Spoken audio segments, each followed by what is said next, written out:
করবে, আল্লাহ সেই নির্যাতিত মাজলুম মুসলিমদেরকে হেফাজত করুন। আল্লাহ সেই ফিলিস্তিনবাসীকে ফিলিস্তিনে সুপ্রতিষ্ঠিত করুন। ফিলিস্তিন আজকে নয়, নতুন নয়, এটি মসজিদ আল আকসার ভূমি। আল্লাহ এই মসজিদ আকসাকে হেফাজত করুন। গোটা বিশ্বের মুসলিমদেরকে এর পক্ষে এগিয়ে আসার তৌফিক দান করুন। এই জালেম সন্ত্রাসী গোষ্ঠী ইহুদিদেরকে আল্লাহ ধ্বংস করে দিন। এবং তাদের সাথে যারা রয়েছে সকল সন্ত্রাসীদেরকে তাদের ষড়যন্ত্রে তাদেরকে ধ্বংস করে দিন।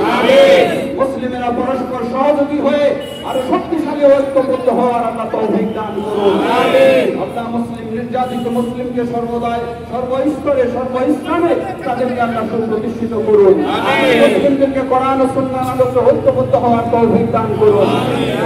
পরিশেষে আজকে যারা আমাদের এই মানববন্ধনে বাংলাদেশ জমিয়তে আহলে হাদিসের মানববন্ধনে, জমিয়ত সুবহানে আহলে হাদিসের মানববন্ধনে যেভাবে অংশগ্রহণ করেছেন সকলকে আমরা মোবারকবাদ জানাচ্ছি, কৃতজ্ঞতা জানাচ্ছি এবং জানাচ্ছি আমাদের এই প্রতিবাদ নিন্দা সংগ্রাম এটি অব্যাহত থাকবে ইনশাআল্লাহ।